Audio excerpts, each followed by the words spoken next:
Oh,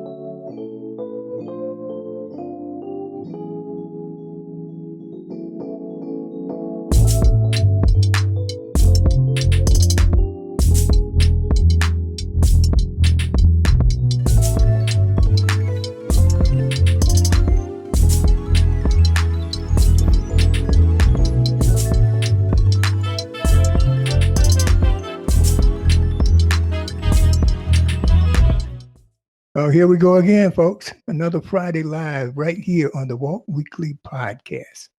I am your host, Walter Latham, and I'm joined by your co-host, Michelle Sweeney McCombs.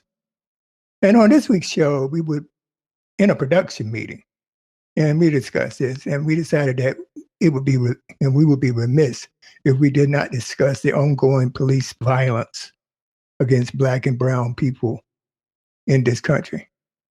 And I would just like to know, it's just a question that I have. Why is it you don't hear these types of incidents when police interact with white folks? All right. So today's show, the name is America, A Reckoning with Race. Okay. And I'm going to try to tee it up before we move on to the panel and to my co-host, Michelle. You know, the recent shooting of Daunte Wright and the brutal pepper spraying of an Army officer who was in fatigues in uniform, and the attempt to cover it up. If you watch I saw a clip, of subsequent conversation between the cop and this military guy, the lieutenant. Right. And it represents that sending officers for training is not the answer. The cop that shot Daunte had been on the force for more than 20 years. Mm-hmm. In addition, she was an instructor. So with the host of shootings and brutality, it is clear that problem is escalating. The problem is escalating, folks, instead of declining. Therefore, I believe there is only one solution, and that is police across the country must go through a purge. And what do I mean by that? That it should be similar to a stand down, and there should be a process in place to vet and get rid of the racists and white supremacists and cowards who are afraid of people that are not their color, who permeate the police force throughout the country. Replace them with new recruits. There are a lot of people out there looking for jobs and want to do a good thing for their country. So if it takes extreme measures to address this issue, so be it. But even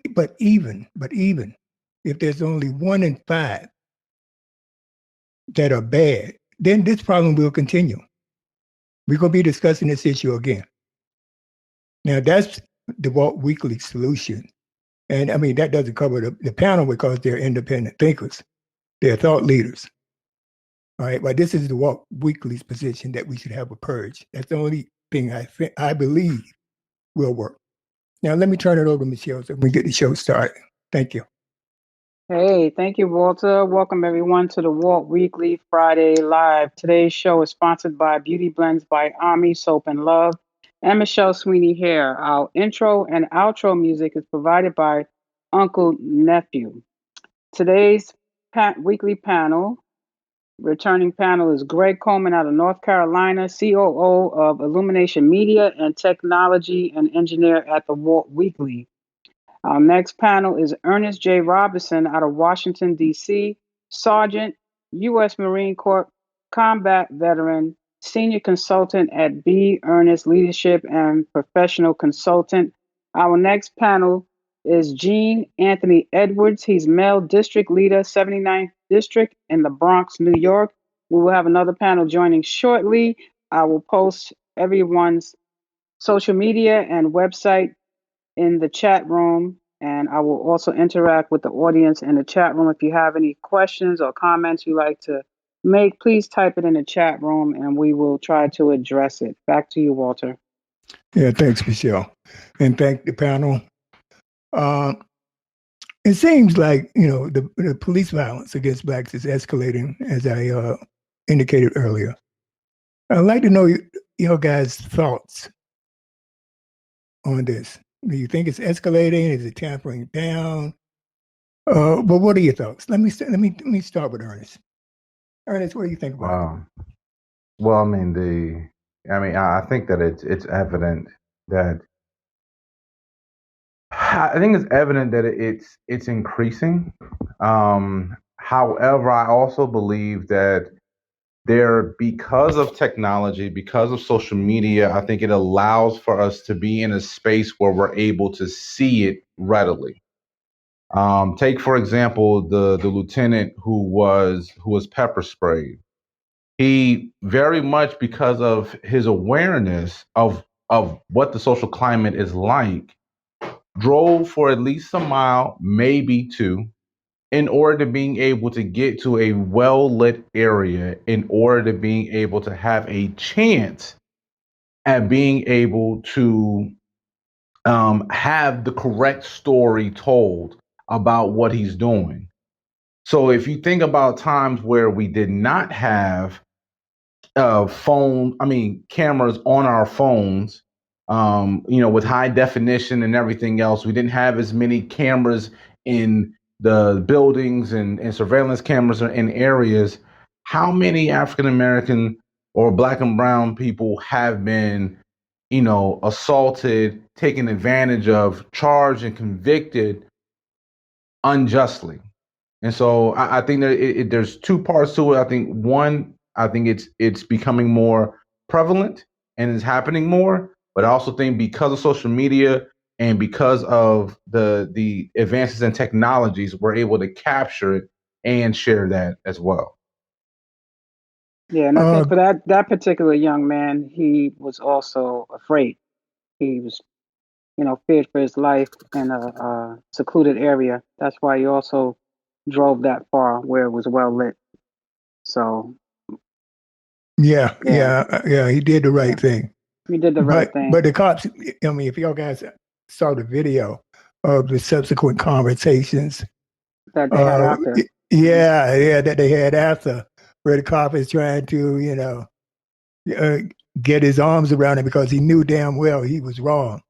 All right. And he's got scared then. So he's looking at the repercussions, telling the guy, if you didn't drive, if you stopped when we first, put the lights on you, maybe we wouldn't have gone this far, blah, blah, Right. blah, blah, blah, blah. So right there, you're looking at what I would, can you call it racist? You're looking at a daggone dirty cop. That's what you're looking at. Yeah, and he was upset that he made him follow him. They had to follow him a mile behind him with the flashing lights. So that, he was already pissed that he didn't stop. So, I mean, the thing about it, I mean, that is one, I believe is a just an excuse. yes. In many cases, when you're on certain areas of the highway or certain roadways, it is feasible and actually a courtesy to be able to drive to areas where it is both safe for you as well as for the officer. Right. I.e., if you get pulled over in the middle of a highway, you don't stop right there in the middle of the highway. You go all the way over to a median or into Right. where one is available, so that way it is a safe stop. Right. So it was just really just an excuse, and even for those to try to use that as an excuse, not just the officer, but just for everyday people who are trying to defend the police officer, saying, "Oh yeah, he should have just stopped immediately." No, not necessarily. No. Right. Right. But Yeah, even on Gene, a local street, if I get pulled over, I don't stop where I'm at. Like I'll wait until there's a space for me to really pull over at that I feel is Right. comfortable for both parties, myself and the cop. I'm not gonna Absolutely. like stop in the middle of the street. So, Gene, you're waiting for Gene to come on. He's probably on mute. Yeah, I'm here. I can't recall a case specifically because I've been that far removed from my days of active duty service, but I'm sure I've probably been pulled over because I used to have a lead foot, when I was younger. And when I would get pulled over, as soon as the officer would approach and see me in uniform, like the whole conversation changed. Like it went from me being, you know, a breaker of vehicle and traffic law to, me being a service member. Like right then, it just Right. de-escalates Mm-hmm. on its own, on its own. And here's something that no one's talked about. And sadly, I'm not fluent in Spanish, so I can't listen to Telemundo or any of the Spanish news channels. But the officer's surname was Gutierrez, and I know he saw Nazario on the name tag of the uniform, and it got me to thinking about the whole, light skin, dark skin dichotomy of black people going back to chattel slavery, and the light skin, dark skin dichotomy that exists within the Latino, culture that doesn't really get talked about widely. So, Right. there's a lot to unpack there. Thank you. I think one of the Thank you, things Jay. that trumped that in this case, for lack of a better phrase, is that blue mentality takes over. He might have saw and recognized his name as being somebody else of Hispanic descent, but what's running through his brain now is the fact that I'm blue and you're not, because you can only, just his terminology. And, a guy says, well, I'm scared, or this, that, and the other. Well, you're about to ride the lightning, buddy. Come on with the cowboy stuff. And that's the problem. Walt, I think that's the bigger problem, that cowboy mentality in police, period. And when you got that cowboy mentality, almost everybody is the enemy. And, if you're not us, you're the enemy. And that's a problem. And if you got that inferiority complex and you take that into the police department, there are ways to sift through that. And the impetus is on police departments all over this country to eliminate that element from their ranks. And nothing less is going to be acceptable. Because, you look at the fact that one of the most, everybody's eye is on that trial in Minnesota. And then cops in Minnesota go through the same thing. Like, they're not even aware of the fact that I am under the microscope. And they go and they shoot, another young man like that. They're not conscious. They live in another world. They live on another planet and speak another language. It's blue or nothing to them. And we gotta get rid of that okie doke, okay corral, I'm coming out with two guns blazing mentality. So that reminds me. I'm sure everybody's seen the movie Mississippi Burning. Definitely. And and when they with the two white Jewish guys and the one black guy, and one of the sayings that they had is that you left me I shot me an N-word, but at least you left me an N-word to shoot, but at least I shot me one. Right? It was a badge of honor for them to being able to do something like that. Now, granted, we're talking about, the 1920s, 1930s. Right. But the thing is that Gutierrez, that was his opportunity to get his badge of honor, to being able to rough up, to shoot, to antagonize, to torment another black person. And to Greg's point, he doesn't see himself as being a minority, again, because he's wearing a different uniform. His hue is much lighter.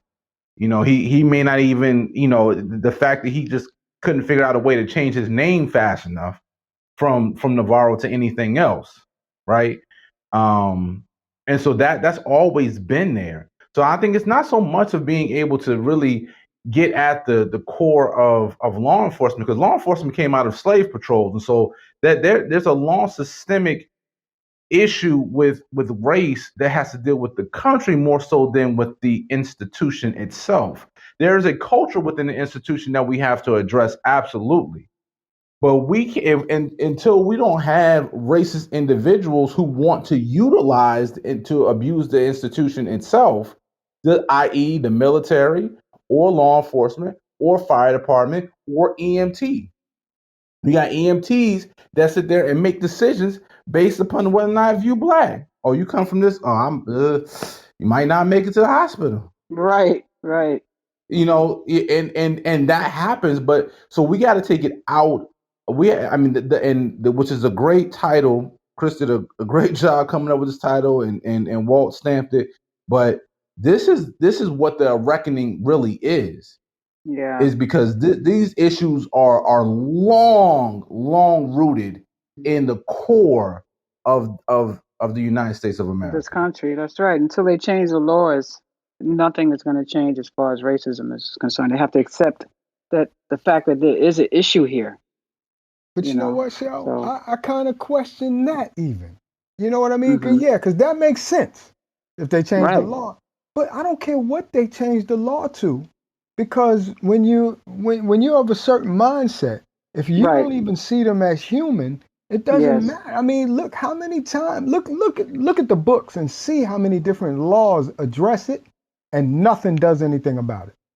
Nothing does anything about it at all. Well, the laws are not fit for us. The laws are fit for them. No, but that's the issue. Even so, they're going to twist and change the laws accordingly. Right. You got to deal with the institution. They got to deal with the institution. They got to dismantle that institution, that psychological evaluations, the background evaluations, the hiring, the firing, you really got to take a look at these cities that are absolutely terrified of these unions. They won't step up to these unions because they're afraid of what, going on strike and this, that, and the other, and them bad mouthing me at the next election. But look, right is right, wrong is wrong. And until we're willing to come up on the side of right and not, I don't know, turn the other cheek when it's wrong because it might not serve your long-term best interest, then we're going to have a problem no matter what the law is. Right. So, okay, well, I just wanted to say something. Go ahead. Mm-hmm. Yeah, the one thing about law is that we always utilize precedent. Michelle, I mean, you're right about changing certain laws, but the thing about it is the laws have already existed. We have the 13th Amendment that's been in existence. We've had the 14th Amendment. We're all the way up to the 26th Amendment. We have the Free Housing Act. We got the Civil Rights Act. We have Voting Rights Act. So all these laws exist. Manslaughter exists. So all the laws already exist. What the issue is the accountability piece. Right. And how it's so easy to dismiss. And instead of the law being blind, the law becomes subjective. And that is not the way that the interpretation of either the Constitution, state codes, or laws, ordinances, they're not supposed to be subjective. They're supposed to be objective. That if you go over the speed limit, you have broken the speed limit, and therefore you're subjected to this penalty. Right. And this penalty carries a statute. Not for someone to then have the discernment to then, arbitrarily, saying without any founding, to just dismiss it. And that's where I say that to say because, right, the precedent has been set from back to Emmett Till, back to back into to slavery, to a number of different things have happened over the course of time that the precedent has been set, and so therefore they're following something that's already. That part has to change in order, moving forward. That judges need to be held accountable. Right. Prosecutors, district attorneys need to be held accountable. If you are woefully negligent, and derelict in your duties to being able to uphold the law, then those individuals need to be held accountable. So individuals like a Gene, like anybody that serves on city council, anybody that serves in the state assembly, needs to have that pressure put onto those elected officials, as well as the constituents that voted for them, to sit there and say, no, you were derelict in your duties and being able to uphold justice for said act. and we're going to hold you accountable now and complicit to whatever you allow to take place. Right. Okay. I Now, agree. this is my thought process on this is that you have your laws and all this kind of stuff, but you have to look at the people who are supposedly to enforce the law. So if you have people, take for instance white people, okay, that have been born into racism, that sees blacks through the prism of inferiority. Already they think they know. I mean, they are, it's ingrained in them. There's no way you're going to take it back. You can send them to training. You can send them to re-education camps. You can do anything. I mean, it's ingrained in their very being that black people or people of color are inferior. And when they pull over a white person, they're looking to help that white person. They're looking to protect that white person. Right. When they pull over a black person, they're looking to prosecute or protect the white person from the black person. Well, this black person, he can't be good because they're looking through that prism of racism. And it was born. I mean, really, I can say they can't help it. And But we're all but they criminals were in their born mind. into it. And it goes back generations. Yeah. Now, how do you correct a situation like that with sending them to training, re-education? No, you got to get rid of these people because it's rooted. It's a evil. Yeah, It's a I mean, root. It's you in the going ground. that's incredible because Hello? they're looking at us that we hear you, Hey, Chris. Chris. They're looking at us as if we're criminals, we're the threat. But history has proven slavery, the things the white man has done to the black man, the black people, period. Slavery, lynching, killing, shooting, killing our leaders. I mean, they have a history of violence, and they're afraid of Uh, us. Yeah, Chris. how y'all doing? Yeah, I welcome, just man. I just want to piggyback what you said because we talk about training, we talk about laws, we talk about all of these things. None of those things are flawed. The training is not flawed. The laws are not flawed. It's the people that are applying these things. They're flawed. And as long as you have a flawed group of people in charge of a system, it's never going to change. The United States needs to do what Germany did years ago, eliminate everything that was related to Hitler from the history books. Right. There are no statues, there's nothing.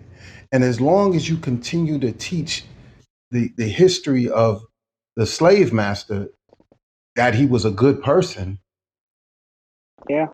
Well, matter of fact, um there's also, I'm gonna play devil's advocate just a little bit, because when we talk about how white people grew up in this, with obviously the system on their side, and they're using it to their advantage, and they don't protect they protect one another.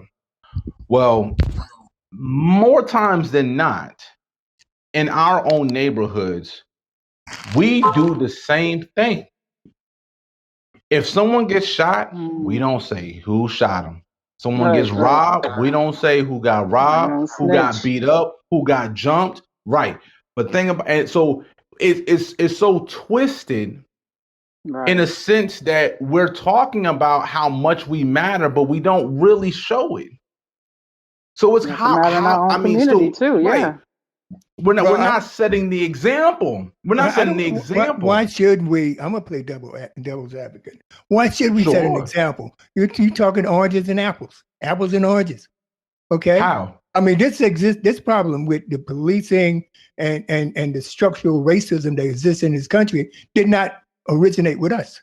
We are the victims of what's been going on in this country for the last Oh, 400 years. absolutely. No, no, All no. right. So That part, if yeah. we have shootings in our neighborhood and this and that, okay, yeah, we'll clean it up. I mean, hopefully we will. All right. That's how. But you can't throw that in there and say, okay, yeah, you're shooting yourself, so therefore we should shoot you and you shouldn't complain. I mean, No, Yeah, no, I no, don't no. think I'm he not. meant no. it I that know way. I that's don't the think he meant it that way. I wasn't even saying it that way at all. What I'm saying is that we have to hold the same level of accountability within our communities. We have to sit there and Right. value and really and truly value our lives. I'll give a brief example. There was a meme that was on Facebook, and it said it was a gentleman who was dating a young lady who was in church, and they dated for 3 years. They broke up, and he was dating somebody else, and came to church with his new lady. Went into they Mhm. went they was going they were leaving, going to the parking lot. The ex girlfriend came up with a stun gun, stunned them, and knocked the man out. There's a Okay. whole bunch of people sitting there, but there was a whole bunch of people sitting there saying that was okay, and the congregation didn't say anything. There Mhm. was a brother who commented and said that, well, I understand, well, you shouldn't be, you shouldn't be doing dirt and rubbing salt in the wound and everything, but everyone did everything to coddle and to pacify the actions of an assault on a man, Right. on a black man, because we don't have that. It don't register that way. We sit there and we put the blame on him for those particular actions. So in sense, when we do things like have a black phone and we pull it out too fast, and then the blame goes on to the black man for, well, you shouldn't have had, well, you shouldn't have moved that quick, you shouldn't have did that, you shouldn't. We Right. do the same things. And Mhm. that part, we have to figure out, how do we address that as well. Yes, we have to walk and chew gum at the same time, because yes, a lot of these things have been twisted and perverted, that over decades and years of time of putting those images in our minds where we're distrustful of one another. That goes back to the Willie Lynch letter. We Mhm. make them perpetually distrustful of one another. I don't have to control you anymore. I ain't got to whip you no more. I don't. You're gonna tell on the other person, or you're gonna do this, or you're gonna hurt and rob each other. I don't have to do it to you no more. Right. And it just gets pervasively worse when it's law enforcement, and we have our justice system is in a position of failure, or I mean the perception of failure, because of the way that it's being carried out. But there's a lot of actions that takes place in between that time. I agree with you. I agree with Yeah. you. I think we're Yeah. talking the same thing, but we're coming at it from two different angles. Absolutely, of Okay. course. Right. Yeah, that's right. That's right. Let me read what Chris is writing. He said, until we hold the accountable, it won't change. He also stated that we are asking a broken group of people to self correct a system they didn't create. White people commit crimes and aren't asked to fix other white people. Black people are constantly under attack in this country. That's Chris' statement. Thank you. Okay. All right. Thank you, Chris. Thank you. And Yeah. yeah, Yeah. that's To me, I think that the violence in black neighborhoods, all right, like there were with the Italians when they came, they were shooting each other and everything to get ahead, and organized crime, all that kind of stuff. A lot of the violence in the black neighborhoods can be tracked back to drug selling, that type of thing. Okay, but I believe that the shootings are a symptom. It's symptomatic of the system that's in place. I yes, can also legalize say that, lynching. right? Legalize lynching. That's how I feel about Yeah, these shootings. exactly. When we go out and you see kids shooting other kids and this and that, hey, Well, I meant it's a on the, symptom. in reference to the police. That's legalized lynching when they kill us. Well, they've been killing us. They've been killing us, They've and been as I killing us. said, They just have a right to do it now, even before they did, and now it's just nothing has changed. It's just legal for them to do it. all right. Well, Yes.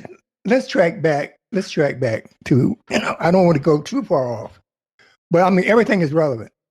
All right, everything that's been said is relevant Right. to the show. All right, so we're not off topic, but I do want to talk about the killing of Daunte in Minneapolis. Yes. All right, because that was an arrow right through my heart. I mean, he was a child. 20 years old to me is a child. Hmm. And he's skinny, he's like one of the slim little guys, you know what I mean, that got to fill out. I mean, so Right. how can you got 2, 3, 4 cops standing around the guy? The guy, he panicked, The which he shouldn't have tags. done. Number one, he shouldn't have done that. Yeah, I Well, mean, how but could you don't know how that feeling is. So anyone would panic in that situation. yeah, I don't know. How I can you can't put control myself your in there. feelings in a I can't. situation like that? You can't. You don't know how anyone You know, would I can't. react to You know, something like that. yeah, if you got that, Shit, I panic impression when I in you, get pulled over, but my I my panic. My smart heart mouth start takes beating. over, and I'm like, "What the hell you pull me over for?" Well, You you can know, talk like that. I, I mean, I, you could. I would not talk like that. I would say, "Hello, I did. officer. I How have. are you today, officer?" And I'll try to get my I ass out ain't. of there. Nope. I ain't But doing I'm that. not going to be talking. Nah, I'm not going to do it because don't forget I'm a black male. All right, I'm not saying that they I, discriminate against black males versus black women. I'm not saying that. Right. But what I am saying is, first thing I'm going to, and I taught my son is, hello, officer. Give him all due respect and the best you can. And kiss her ass if you have to get your ass out of that situation. And that's the problem. what I, What right, but problem? and I think White people don't have to teach what their children that. Well, we know that. We know that already. Said the wrong shit just now. But we it, in the midst of the fog. We're in the midst of the storm. What are we going to do? yeah, but Walt, I think what the difference is that one, having those conversations in a period of time that you came up, right? And so whatever those conversations were like for you, right? And the experience that you have today and how you would respond if you were pulled over versus a young man who may have been driving maybe 3-4 years tops, possibly, as far as on his own. But we also have to look at the level of post-traumatic stress that may have been set in that may trigger many of us in different ways and how we actually will respond to it. We have been inundated with images and audio and talk and gossip and everything else about all these different things that have happened every single day. And to think that you're going to be the next one and to be faced with confronted with death. I've traveled to combat. No one knows what they're gonna do when rounds start going down range, or you're you're amongst conflict, chaos, and confusion.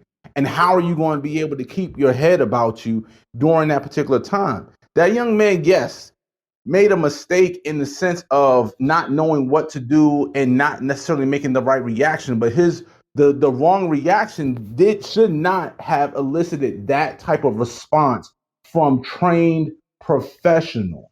Yeah, and he was a It little takes care guy. of that. He was a Yep. small little guy, skinny No little boy. threat. No threat at all. Yeah, that's what I'm talking about. Yeah, I agree with that. I Now you're remember. talking a police officer that's been on the force for 26 years. She did not know the difference between her taser and her gun. That's One a is heavier than lie. the That's a other. lie there. That's That's a a lie. That's an lie. out and out lie. That's a That's a lie. goddamn lie. That's a lie. Okay. Yeah, that's a lie. So That's that's nonsense. that was bullshit. But here's the thing though. It to me it matters not, and this is the reason why I say that. And I always go back to when we had the conversation about guns last year. There's the escalation of force continuum, and the first part of force is actually merely presence. Then you can use your words, you can escalate your voice, you can use your hands, you can use a baton, you can use deadly force is a last resort when there is imminent, and imminent Threat. means like right there in front of you, imminent threat of death or serious bodily harm to either the officer themselves or somebody else.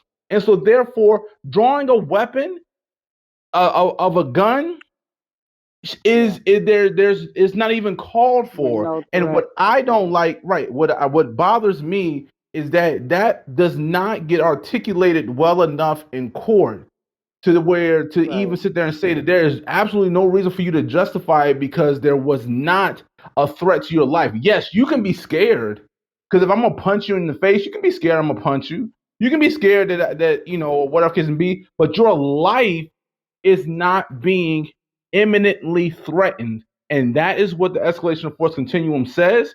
That's what it's supposed to do, and that's how I would believe is how it should be defended when in court. Well, I agree. what I'm gonna say. You are right, but I'm gonna correct you on that. There is a threat, black man threat. That's what the threat is. I mean, you're right. Because if it was a white person, look at all of these domestic terrorists. Not one of them was shot dead. One They get lady to walk was. away. One lady. I'm gonna give you another example. Okay, There's a exception video out of how going. many other ones that get to walk away in handcuffs, get fed or a drink of water. They walk away with their lives because white people are not considered a threat. That's what I'm The other saying. They example protecting is- themselves. They see their job They is to see us protect as a white threat. people. That's Yeah. the way There's I a- look at it. There's They a protect video themselves. going around now where the cop was dragged by the guy. The guy took his SUV or pickup truck, backed it up into the other. One of the cops on the left side of the vehicle, right side of the vehicle, had his rifle No, drawn. this is another one. He drove off with the cop holding on. Yeah, that with the cop Yeah. holding on to the video. Right. There were 4 cops on the scene. None of them felt threatened enough, Exactly. and that dude left. There's another one on there where the guy told the cop, if you don't leave me alone, I'm going to shoot you. Yeah. I'm going to shoot you. Unbelievable. And then he ended up driving off. They didn't apprehend him. I don't know if they apprehended him later. See, So that's what what do I'm you talking mean about. that narrative that I That's felt what my I'm talking life was about. threatened? They Like you talk said, to you as long as they the talk. threat assessment is different when it's, That's when what it's I'm a black saying. man. I mean, they look to protect, as far as the cops are concerned, they look to protect their own. They're not looking to Right. protect us. Okay? Yeah, but part They of can their give us- threat assessment is whether he's black or white. That's what I'm saying. Yeah, yeah. I mean, just like I saw this clip, the guy, a black man was walking through a white neighborhood. Yep. So this sergeant is a white guy. He lives Active in duty soldier. walked up, active duty. Mm-hmm. Walks up to the guy and said, "What are you doing walking around here?" I mean, people walk by my house all the time exercising. Oh You yeah. don't ask them, "What are you doing here?" Mhm. You know what I Yeah, mean? he's like, I live here. I mean, Well, where at? and then he actually pushed the guy, blocked him. I mean, it was something Another hard to damn watch, Zimmerman. my friend. Yeah. Hard another to Zimmerman. watch. It's upsetting. Another It's Zimmerman. upsetting. It 'Cause could this- have went even. It could have been worse than what the young man could be dead at this moment. Yeah. It could have went left. But Yeah. who the hell is he to do that? This young man was just walking in the neighborhood. That's right. It's the privilege, though. That's Right. the privilege. The I mean, not one would say privilege because that's the I think that word's misused too. But that's the audacity that they can have, or that he showed, to being able to walk up to somebody and ask, "Well, who are you?" or whatever the case may be. I mean, imagine walking down. I mean, again, most of y'all in the city, and we all used to live in the city. But imagine walking down the street and you just walking up to somebody randomly that's walking down, like asking, "Oh, who are you and why and what you doing here?" Like, But can you we do don't that to own them in all our these neighborhood? Can we do that to Oh, them in our absolutely neighborhood? not. Oh, that's They could straight walk. We don't harassment. say anything. Right. Exactly. Right. Well, I tell you, I do. I can give you a story right now. I was sitting here in my office. I can look out at my front yard and where the curve is. There's no sidewalks out here. It's just a curve. It's in the street. Right. It's suburban.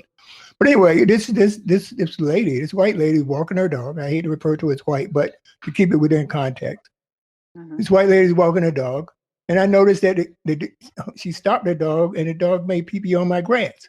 I pay a lot of money to maintain my lawn. All right. Right. Okay. So I ran downstairs and I went out to her. I said, "Look, your dog, do not allow your dog to pee on my grass.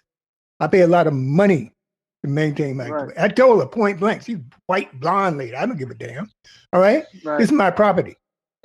Okay. But that's the key word, though. It was your property. That's right.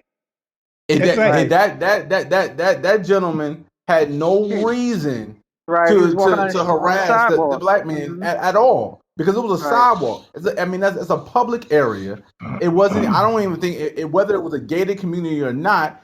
One, he had already gained access. So once you're inside of a particular area, you have all the rights and privileges thereto pertaining as everyone else, and he was not violating anyone's grass or anything else. And as a matter of fact, even if he did, that did not, it wasn't that gentleman's, and whatever was done had already de-escalated because he was minding his own business at whatever it may have happened. Because everyone always like to say, well, what happened before the video was okay, whatever.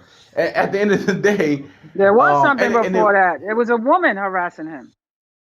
Well, that was some woman out. Yeah, it was outside the camera. Woman. I think it was his wife or a neighbor or something. Yeah, it was his wife. It was another neighbor.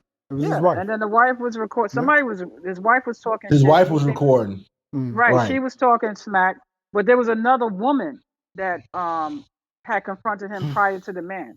So I guess he came in as a man and like, I'm going to save the day for these women, for my, my area, my whiteness, and he confronted him too, because the young man does say in that video that another woman had approached him as well.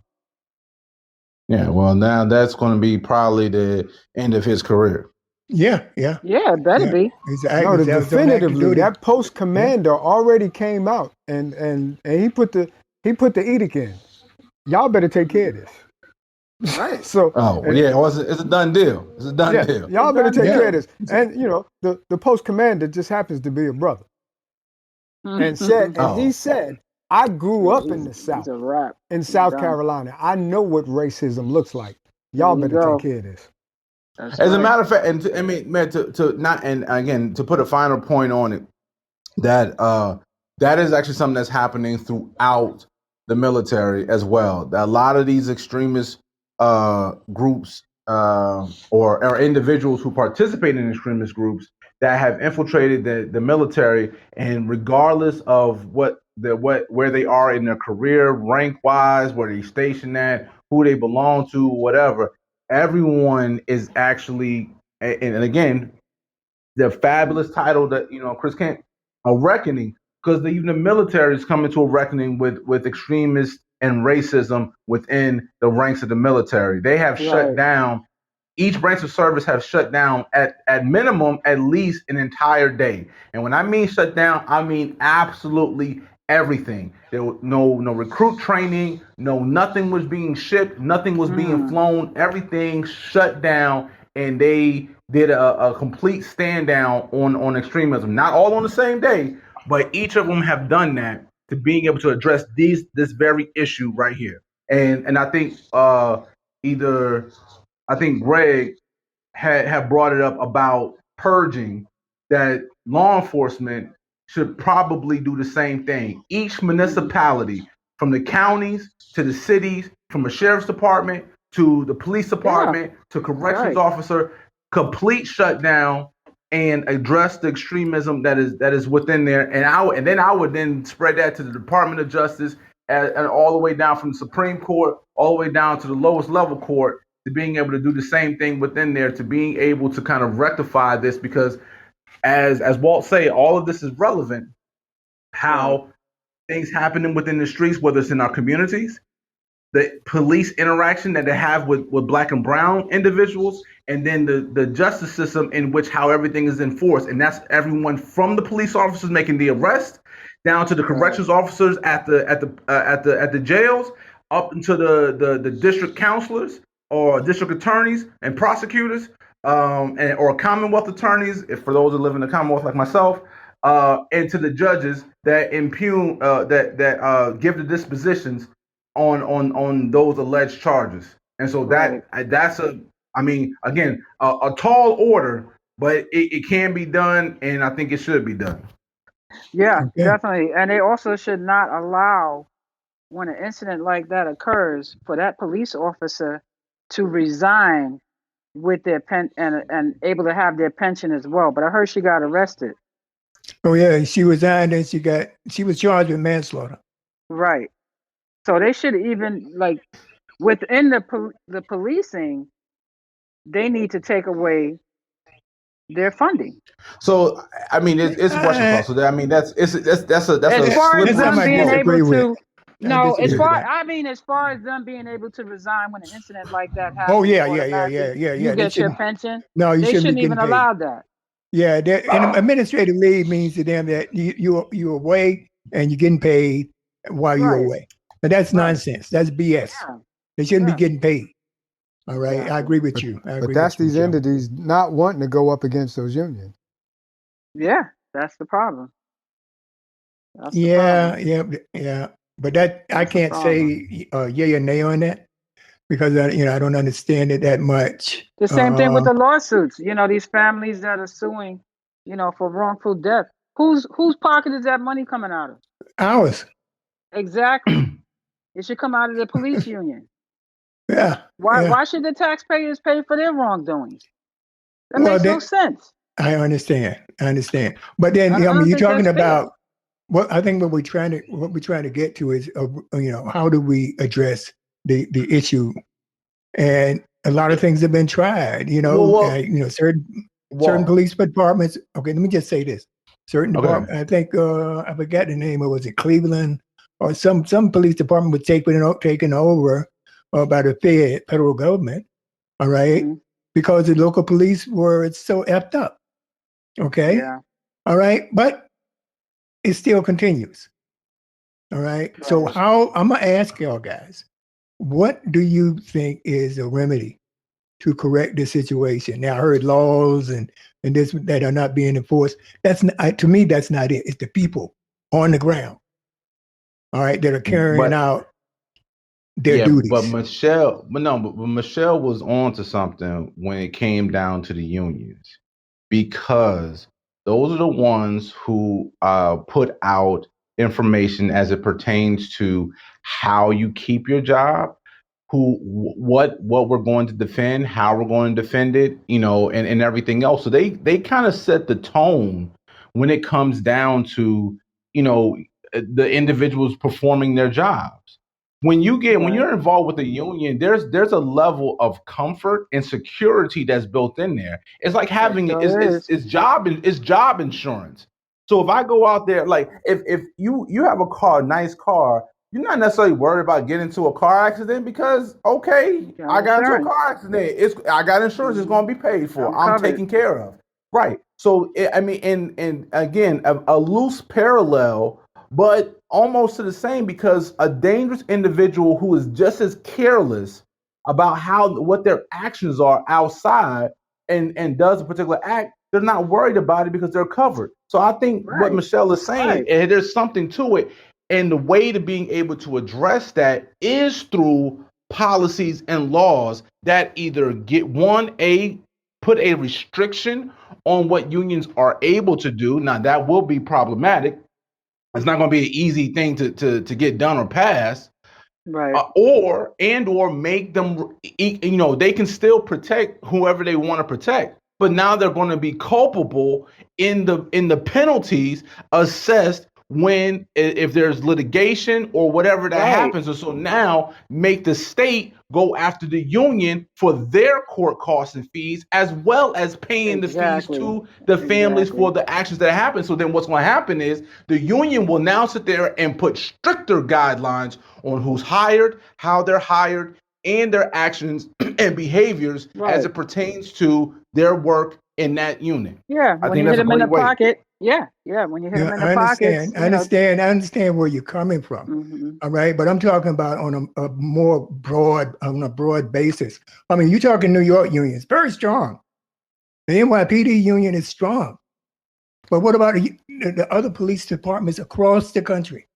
But what about in Well, Minneapolis? I would think that They'll if follow you suit. don't, right, right. If All if right, if they see that, blue covers blue, as far as I'm concerned. that's If the way. they That's the know that practice. their partner is a racist and you're not, and we're in the same union, do you think that person that's not a racist is going to want to lose any money, lose out on any union benefits because his racist partner keeps shooting, killing somebody, choking Well, somebody? that's the point that when I mention purge, whether it's union or not, a purge has to Right, take place. I mean, right, across with all police, with the policemen across the country, right, because racism is permeating throughout the police department in the country, and right. even the FBI. You can throw them in. Anybody that's Hmm. enforcing laws.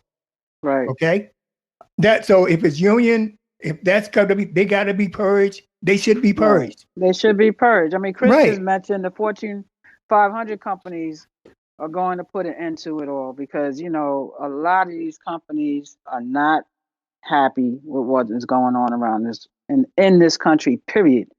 I mean, we spoke about it the other day, Will Smith backed out of Georgia from doing a movie. You know, it starts there. I think Chris it starts with small things like that. Chris is definitely on to something. I think, you know, that's, you know, these Fortune 500 companies look at it like this. They're seeing it's starting to be bad business. This is just what Chris said. It's becoming bad business to be thought of in the same breath as racism, as somebody that adheres to racist practices.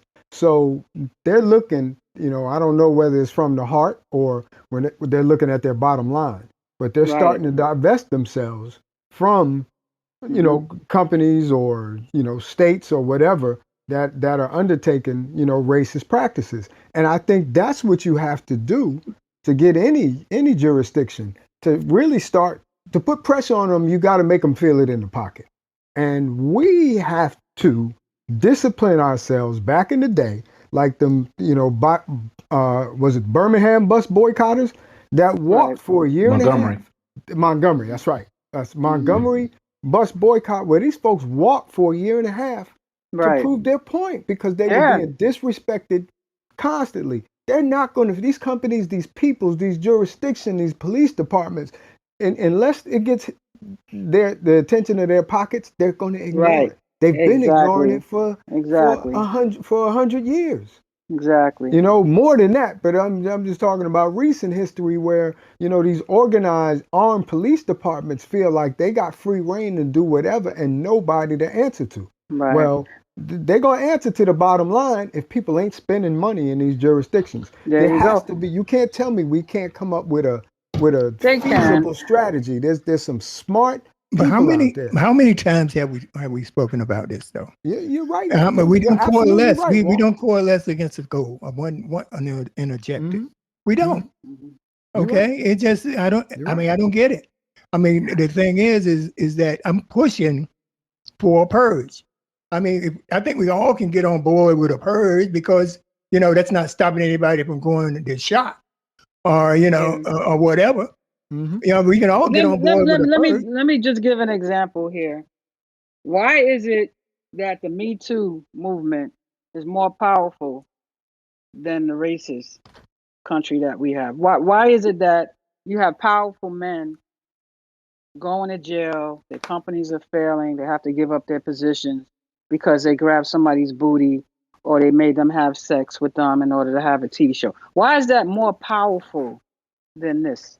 Because like you said, these companies feel the economic impact of being on the wrong side of the Me Too movement. They don't respect the impact of being on the wrong side of any racist movement. Yeah.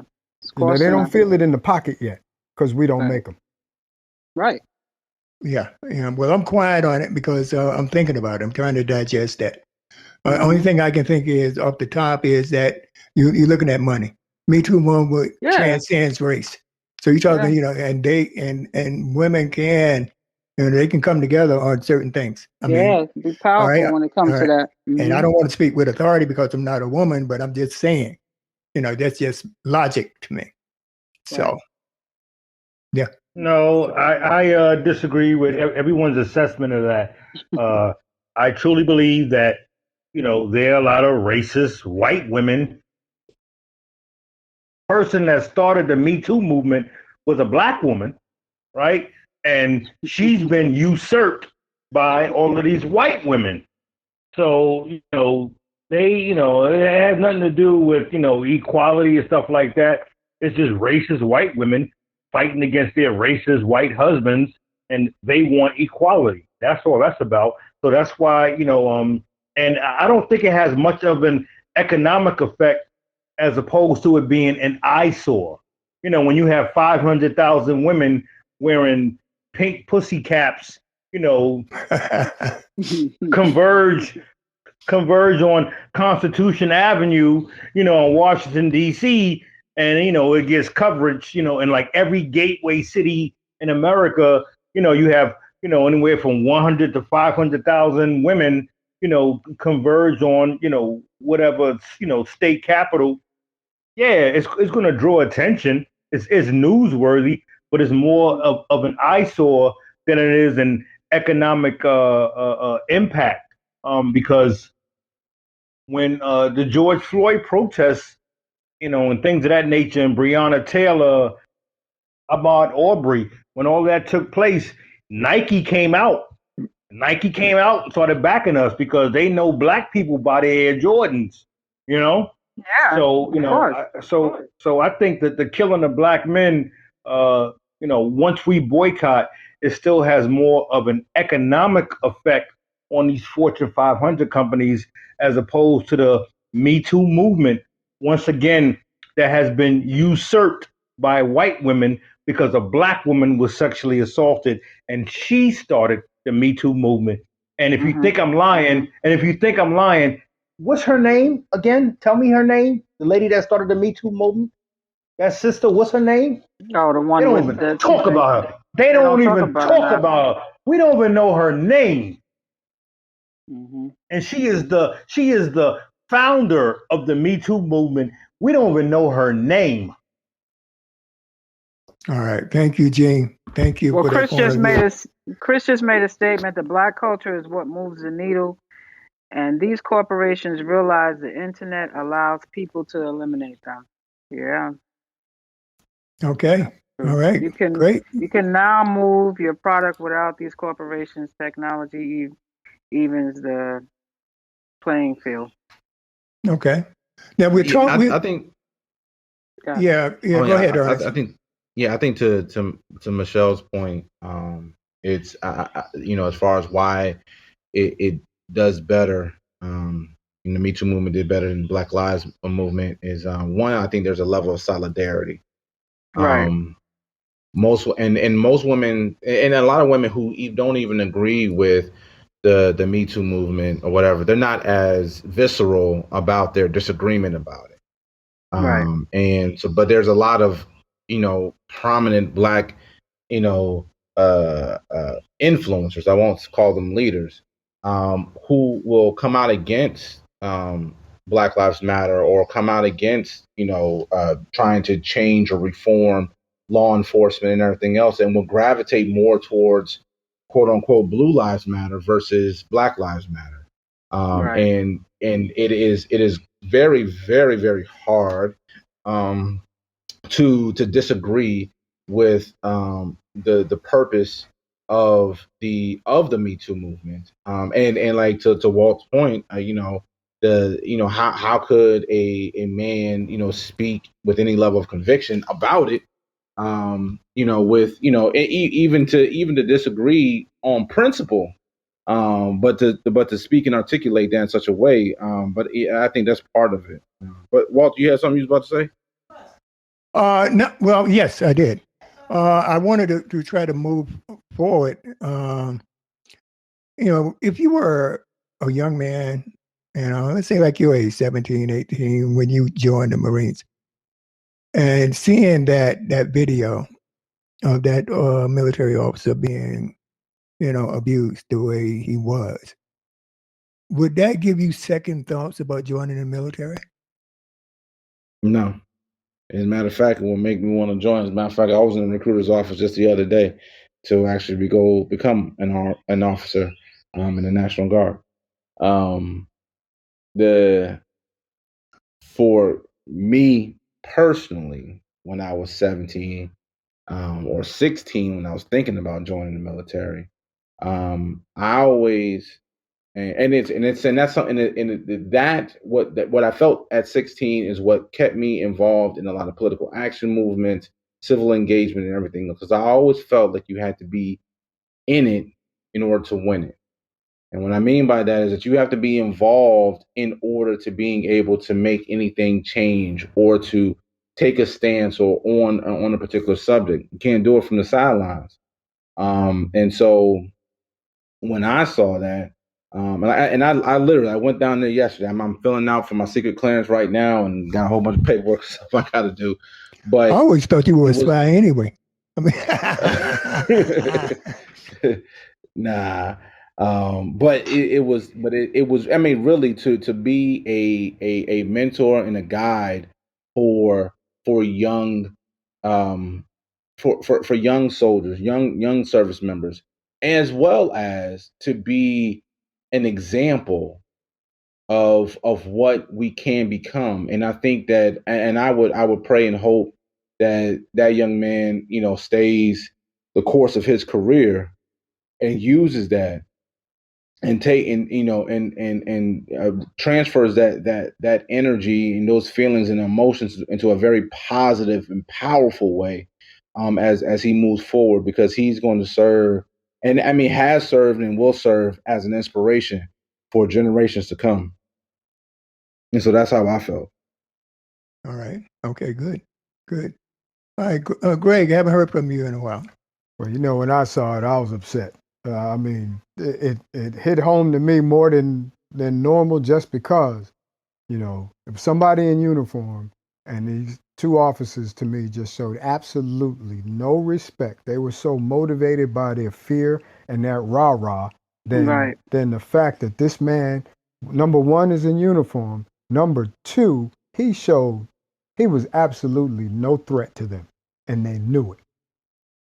So it was almost like them piling on. They felt a little more empowered because, well, he's not a real threat anyway. He made me, ride an extra mile, and it was callous.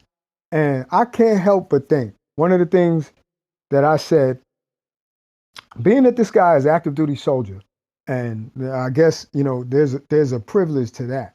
You can't tell me that his command, military command, didn't make a phone call to that police department to exert some pressure. Because white, black, brown, or whatever, he belongs to them. So that was a service member. You belong to Uncle Sam, and they mess with.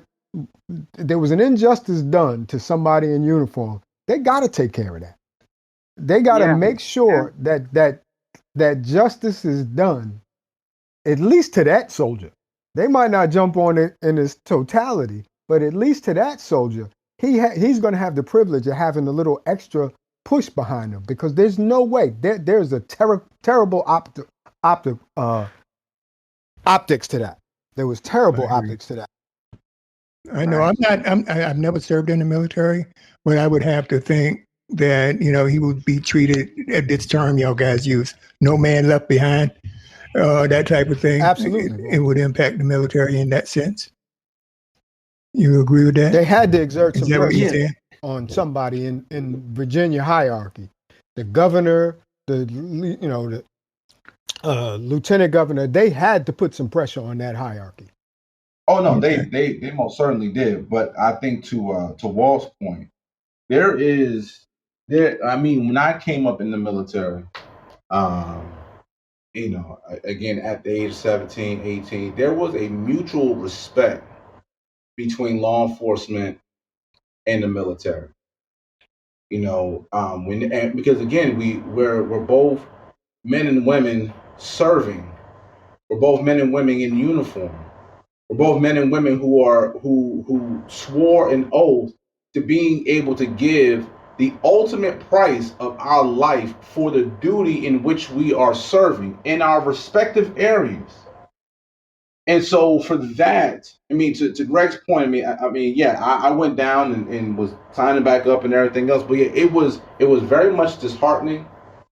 And to imagine the number of times I was in my uniform. I think Gene was talking about having a heavy foot early. I mean, we've all probably had a little heavy foot or whatever the case may be. But every interaction, I couldn't imagine me being in my uniform. The pride that we have the fact we had to earn this, right? This wasn't just something that was just given to us, right? Mm-hmm.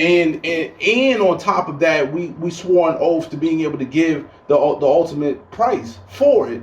Right. Then to come and just ultimately just disrespect me, disregard me, just try to throw me around and for me, I'm 6'1", 250, solid, Mm-hmm. that's a little bit rough for me to sit there and allow you, as soggy as that officer was, to sit there and let you throw me around. Because that's what ultimately I would have had to do, is let you throw me around. And Yeah, you would have that's to. the most Otherwise, they would have killed you. emasculating thing that you can yeah, the mess, I mean, maybe, but it's the most emasculating thing that an individual can do. So yeah, just all types of emotions that are going through. But to Greg's point, yeah, no, because you mess with one of us, that this is one fraternity that's much bigger and stronger than blue. There you go. So you definitely not. Yeah, they not gonna get off too light with this one. Excellent. Yeah, Excellent. I'm they glad to hear sure Walter, that. won't. Yeah, Jay. Walter, I gotta say this because many of the listening audience doesn't know. This is Gene Edwards speaking. Um, Aside from my duties as a elected official, I'm also a court clerk for the Bronx DA, and I've sat in on many trials, and I've watched many videos. And when they show the whole video, you think that the person in the video that committed, that was a perpetrator, you think that they're wrong. But then once you segment the video and go back to what happened prior to the video, the story changes. Now I'm playing devil's advocate here, brothers and sisters. He led them on a 1 to 2 mile chase. Well, not so much a chase, but a follow for 1 to 2 miles because he wasn't speeding, right? And his No. excuse for doing that, was so that he could be in a well lit area, right? So now you Right. got to the gas station. You're in a well lit area with cameras and witnesses. Why didn't you comply? Why didn't you comply? That's the argument the police are going to make. He got what he wanted, a well lit area with cameras and witnesses, and he still didn't comply. That's the No, argument comply now. with what though, Gene? Comply with what? Because Get out the first of car. all, Get out the car. no, No, he said, get out the car. for what? No, but for And for what? what? Because you have to have a legal reason for detainment. Because one, you've already stopped me, and so if you do stop a person, they have a legal obligation to being able to inform the individual of why they were actually stopped. So he was still well within his rights to being able to question those officers as to what he was doing Right. and why he was being stopped and why he was being asked to be removed from his vehicle. When The you are purpose of him stopped, you going to ask that for your well, driver's license and your insurance card. Why was he right, asked to come out of the car? I'm gonna tell you, he was also given two different commands. Right. So the thing is, and granted, no, and it's a great question to push back, Gene. So I'm not saying that you. I know why you did pose the question. It was a great question. But the thing is that whenever we're doing that, it's because he has a right to being able to ask that. They still have an obligation to being able to do that. No officer has the right to being able to stop someone, detain someone unlawfully. Right. And even when we're in the military, when we're given orders, you're only to follow lawful orders. You can't do something that is unlawful and then try to use that as justification. Right. So in a sense, he was within his rights to being able to question those officers, and their escalation was completely wrong in as it relates to the escalation of force continuum. Yeah. Okay. Yeah. Okay. But that was a great question, though. I like it. Yeah. All right. Hey, All right, guys, we're pushing up against the clock. Ernest, What's up? he got off. He actually got off easily because it could have went even worse than what we saw. Remember, Philando Castile got stopped on the side of the highway, broad day in the sunshine, with his family in the car. The officer asked him, "Do you have any guns in the car?" He says, "Yes, I have a registered firearm in the glove compartment." The cop still shot him. When they pulled over Nazario, and this doesn't get talked about enough, Nazario had his Glock on his side. Like, my dude, like, why aren't you security conscious? Not just about your surroundings, but for yourself. I carried a gun the whole time I was in the What you military. mean? I get in my car, I throw my gun in the glove compartment, and that's that. He was strapped. No. So He one, could have got shot. He could have got shot, bro. No. But see, no. Here's the thing, though, and the point that you're bringing up is actually very good because that is the concessions that as a black man that we have to do, and a black man who's in uniform who actually has that gun.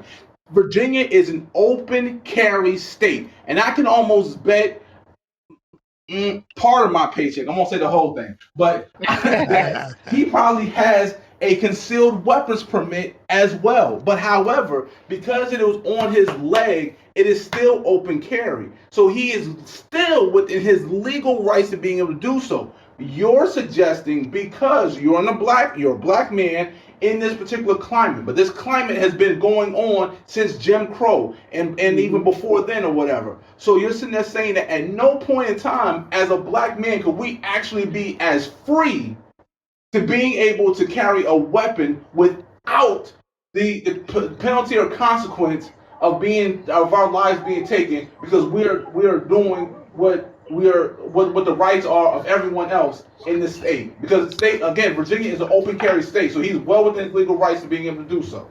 Right. So he's supposed to say, I'm good.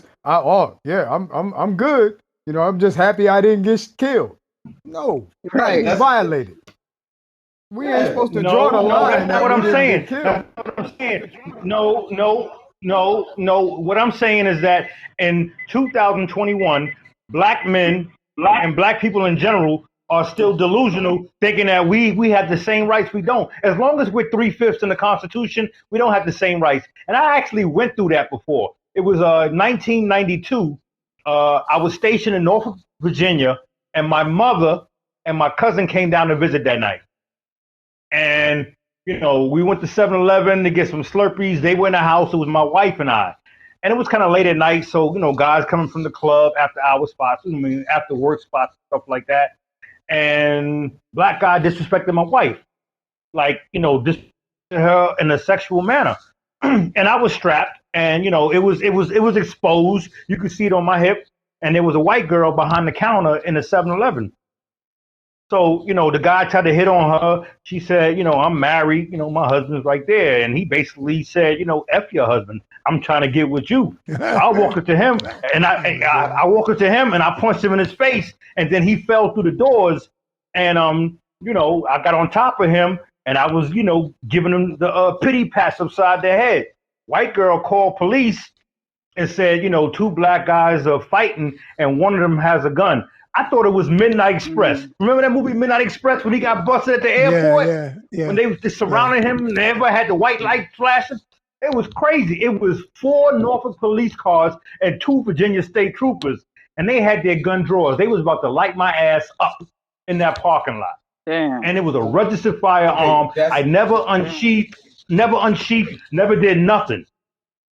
And I was active duty. Do a black man carrying a gun. Right. Right. It was an aggravated situation where you were currently engaged. You're right. Your weapon had nothing necessarily to do with the actions that were being taken. It was the response to the call that was made.